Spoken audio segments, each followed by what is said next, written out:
دی ہوگی کہ اللہ تعالیٰ حکومت ایسا نہیں ہے کہ بس خود کسی کو دے دیتا ہے، خود کسی سے حکومت لے لیتا ہے، ایسی کوئی بات نہیں، بلکہ حکومت دینے کے لیے بھی کوئی قانون ہے اور حکومت لینے کے لیے بھی اللہ کی ایک قانون ہے مشیت کے۔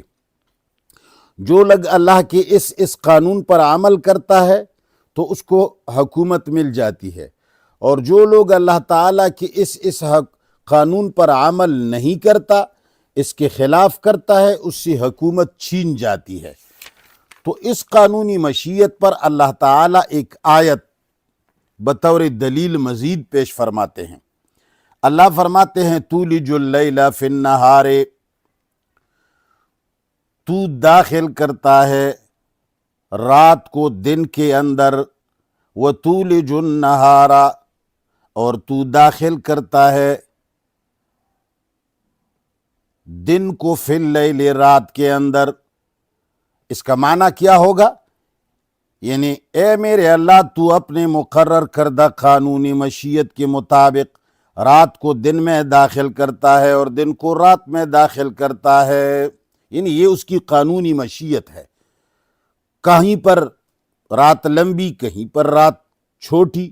دن لمبا، دن چھوٹا، یہ اللہ کا ایک قانون ہے۔ اس قانون کے مطابق پورے سال کے اندر پوری دنیا کے ہر مقام میں لاکھوں سالوں سے وہ طریقہ جاری ہے۔ وَتُخْرِجُ الْحَيَّ مِنَ الْمَيِّتِ، اور تو نکالتا ہے زندہ من المیت، مردے سے، وَتُخْرِجُ الْمَيِّتَ، اور تو نکالتا ہے مردہ کو، من الحی، زندہ سے، وَتَرْزُقُ مَن تَشَاءُ، اور تو رزق دیتا ہے قانونی مشیت کے مطابق، بغیر حساب، بے حساب۔ یہاں اگر آپ سوچیں تو اللہ تعالیٰ نے قانونی مشیت کے مطابق، لوگ تو اس کا یہ ترجمہ کرتے ہیں کہ زندے سے مردوں کو نکالنا، مردے سے زندے کو نکالنا، مرغی سے انڈا اور انڈے سے مرغی، مگر اللہ تعالیٰ کی قانون اور اللہ کا دین جو ہے وہ ایسی باتوں پر فوکس نہیں کرتا، بلکہ اس کا معنی ہے وَتُخْرِجُ الْحَيَّ مِنَ الْمَيِّتِ، اور تو اپنے قانونی مشیت کے مطابق مردہ یعنی غلام قوموں میں، تخرج الحی، تو نکالتا ہے آزاد افراد کو، من المیت، مردہ قوموں میں سے،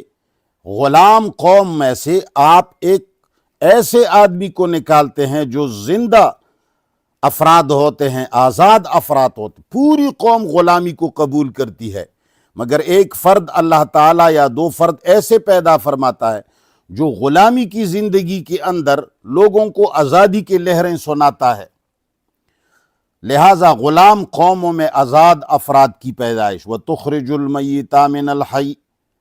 اور تو نکالتا ہے مردہ کو زندہ سے۔ کیا معنی؟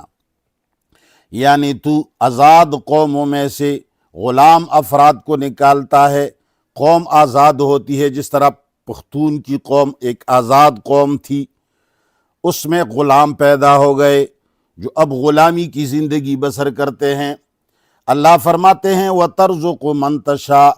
اور تو رزق دیتا ہے اپنے قانونی مشیت کے مطابق، بغیر حساب، بے حساب۔ ویسے تو اللہ تعالی ہر کسی کو اپنی ہمت کے مطابق، اس کا قانون ہے جو ہمت کے مطابق دیتا ہے، لیکن اللہ کے قانونی مشیت کے مطابق بعض افراد کو خزانے مل جاتے ہیں، ایک چھوٹا سا کام کر لیتے ہیں، بہت بڑی کمائی کر لیتے ہیں، دفینہ نکل آتا ہے، تو یہ اس کی قانونی مشیت ہے۔ اب آگے اللہ تعالی ایک اور قانون بیان کرتا ہے کہ دیکھیں، پچھلی آیت کے اندر تو یہ حکومت کا لینا اور حکومت کا دینا ذکر ہوا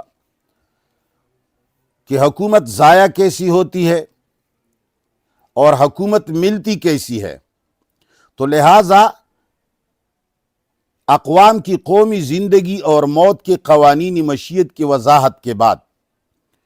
کہ دیکھو دنیا میں رحمانی اور شیطانی حکومتیں ہوتی ہیں،